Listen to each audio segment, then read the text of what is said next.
If I'm known for anything in this life, it's making poor financial decisions.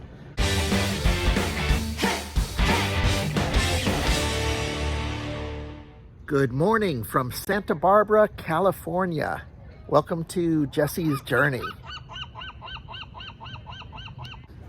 Last night I dropped Summer off at the airport in San Francisco. She's headed back to China, and well, we're going to be apart until January as I continue my house search here in America. But today I thought I would do something a little different. I want to tell you guys the story of how I got to China in the first place. It's a good story. Before I tell you my China story, let me just tell you why I'm in Santa Barbara. I am heading down to Los Angeles, where I used to live, for about a week, see some friends, see the beach, and then I will head back to San Francisco, the Bay Area, in a week or two, well, in a week. And the next stage of my house hunting is kind of waiting and cogitating and doing things like buying a car, trying to figure things out. But more on that later, maybe in another video. Let me tell you my China story. We have to go way back to 2002, and I was a senior editor at an online news site called Wired News in San Francisco. Some of you may know that those were heady times in the San Francisco Bay Area. It was the time when internet startup companies were just popping out of thin air, making their billions of dollars, getting in huge investments, and it was really the start of things for the whole internet company generation.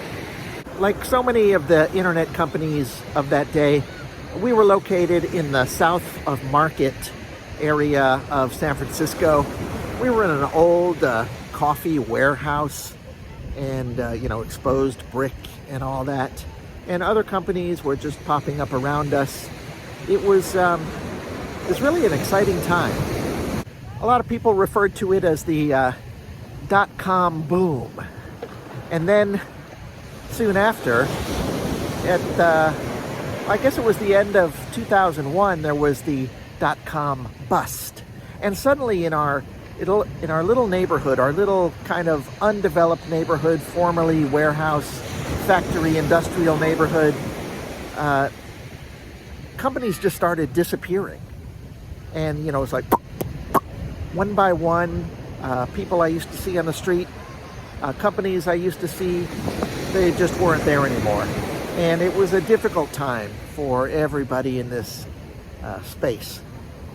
For me personally, I had hired 3 reporters at the end of 2001.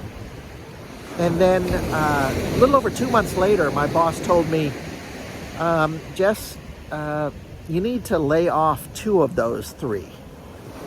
So that was just an example of what was going on. And we all saw the writing on the wall. It was only a matter of time before, our company would be gutted even more. We would probably all lose our jobs. And that's when I started thinking about what would I do after I got laid off. And what I decided was I wanted to just take some time off, strap on a backpack, and travel the world. Go on an extended trip, kind of an adult gap year. So at the office, I spent a lot of time on the internet looking up flight tickets, itineraries, thought about taking the train from Moscow to Beijing. I thought about going through Afghanistan and some of the other stands to China. In retrospect, that was a short-lived idea. I was making a decent middle-class living. I had, what I thought would be my down payment money in the bank. think it was about $35,000, which was, you know, for me, a lot of money back in the year 2002, but realistically, even in San Francisco then, small house in Oakland or condos that were popping up in the ballpark area in South of Market, you know, were more or less $250,000.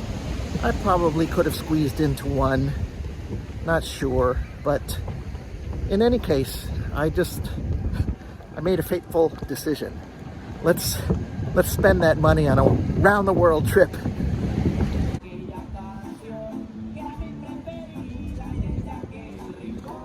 At the same time, in my personal world, I was kind of at a crossroads, and essentially I was just waiting for the day that I'd get laid off so I'd have my chance.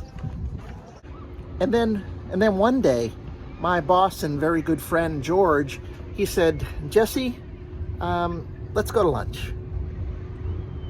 And I knew. We're at the restaurant, and I'm just waiting for the hammer to fall.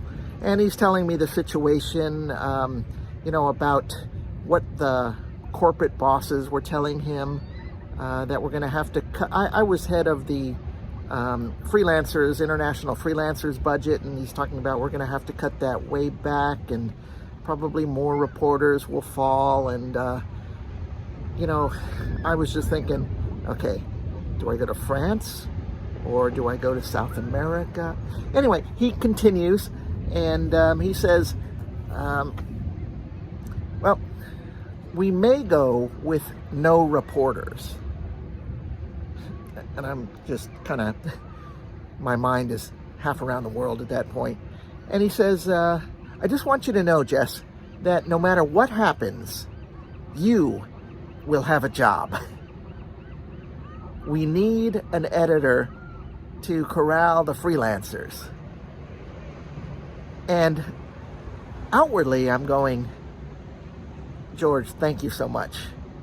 And inwardly, my heart is breaking because I'd already half planned my trip. I was already halfway around the world.